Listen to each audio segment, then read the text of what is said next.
네, 안녕하세요. 오늘은 너는 누구냐?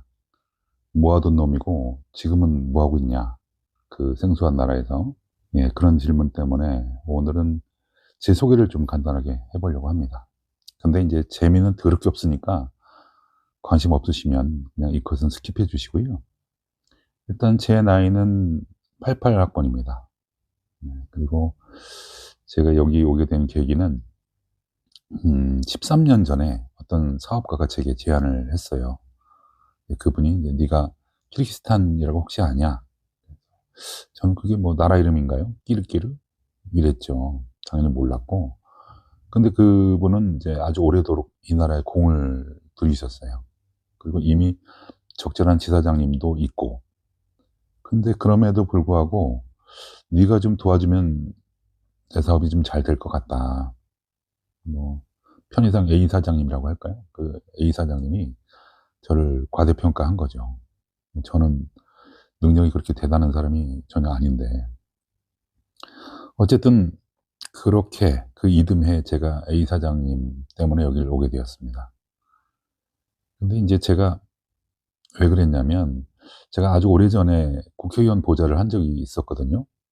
그리고 또 그 인연과 인맥으로 19대 국회에 제가 모시던 어떤 회장님을 국회에 가시게 좀 도와드렸는데, 조금은 아니죠. 어쨌든 그렇게 도와드렸는데, 결국 그분이 인제 국회의원이 되셨고, 이제 의원님이시죠. 의원님이 저를 "국회로 오라." 이렇게 얘기를 하시는데, 저는 가기 싫었어요. 왜냐하면 저는 그 생활을 잘 알죠. 그 개고생하면서 배웠던, 뭐 많이 배웠습니다마는. 근데 국회가 이제 법률 제정과 개정만 하는 게 아니잖아요, 아시다시피. 그래서 인제 '그렇게 더 이상은 고생하기 싫다.' 그렇게 생각하던 차에 마침 이 사장님이 이제 제안을 했던 겁니다. 어쨌든 그렇게 이 사장님은 저를 많이 과대평가해서 저를 믿고 이 나라 사업의 모든 걸 저에게 맡기셨어요. 어쨌든 저는 국회는 너무나 가기 싫었습니다.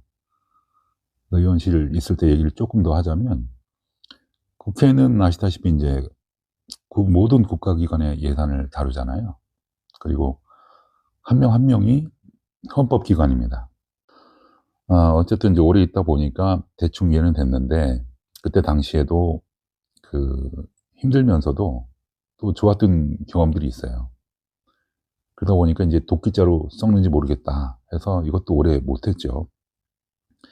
뭐냐면 이제 당장 의원실에서는 인제 급하면 의원님 구두도 닦아야 되고 운전도 해야 되고, 그 여러 가지 종류 쌓인 현안들을 순서에 맞게, 그리고 또 닥치는 대로 빠르고 정확하게 일을 해야 되니까 너무 힘들었는데, 그러다가 인제 고위 공직자분들이, 뭐 뉴스나 나오는 분들이 오셔서 악수하고 "잘 부탁한다."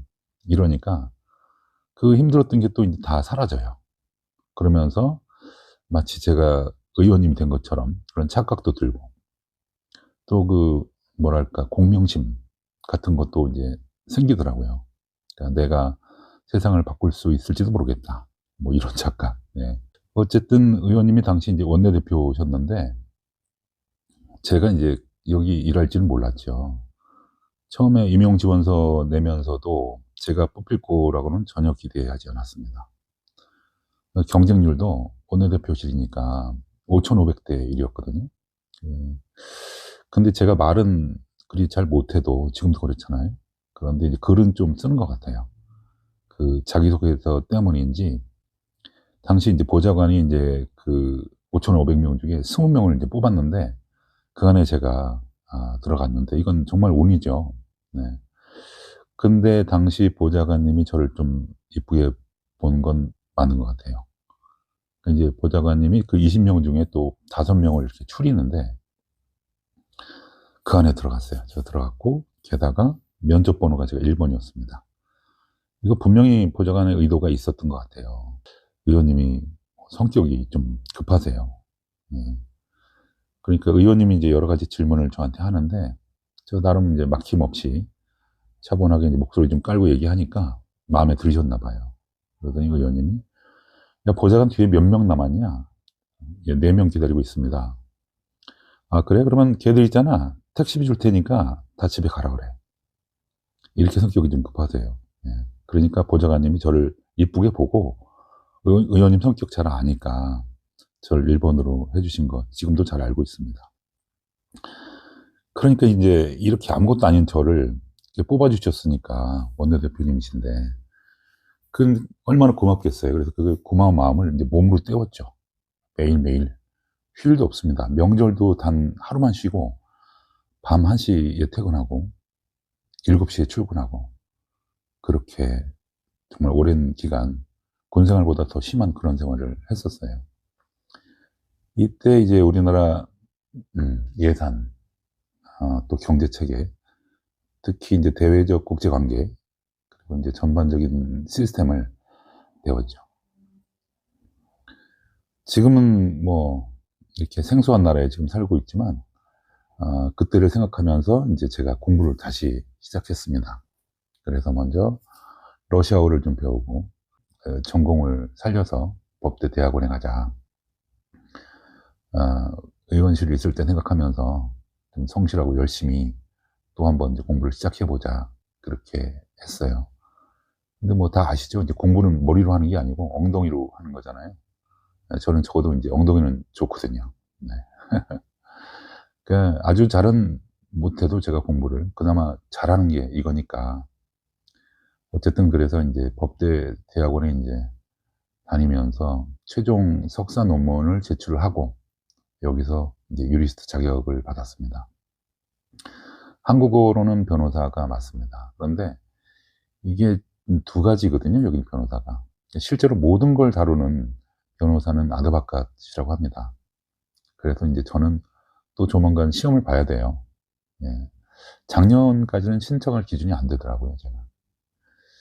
그런데 일단 지금은 눈도 잘 안 보이고 원시죠. 할아버지처럼 돋보기가 필요한. 그래서 딱 한 번만 제가 해 보고 안 되면 그만하려고 그래요. 그동안 또 힘들었던 것도 있지만 유리스트만 해도 감지덕지인 게 아드바캇은 모든 변호를 할 수 있지만 유리스트도 민사는 안 돼요. 민사는 변론할 수 없지만 형사와 기타 일부 사건은 변론을 할 수 있거든요. 어쨌든 이것도 감사하게 생각합니다. 뭐냐면 졸업할 때 제 논문은 이제 제가 공동 수석으로 이제 통과를 했는데 아마도 제 생각에는 이제 그 교수님들이 저보다 나이 다 어리셨거든요. 그러니까 아마도 이제 안타까워서 그렇게 해 주신 것 같아요. 그래서 정말 감사하죠. 그리고 좀 다행인 게 그동안 제가 인제 공부만 한 게 아니라 유통사업을 했었고 꽤 큰 그 상장사죠. 예.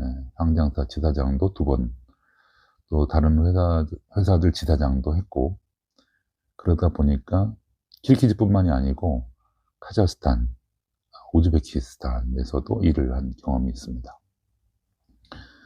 그리고 제가 좀 운이 좋은 게 그 지금 최근까지 자주 만나는 분들이 아주 걸출한 분들입니다. 그분들이 지금도 늘 저를 이렇게 체근해 주시고 잘못하면 얘기해 주시고 도와주시고 또 격려도 해 주시고 네. 그래서 이제 제가 좀 자신감이 생긴 거 아닌가 그런 생각이 들었고요. 사실 그런 분들은 이 나라에서 만나기 힘든 분들이에요.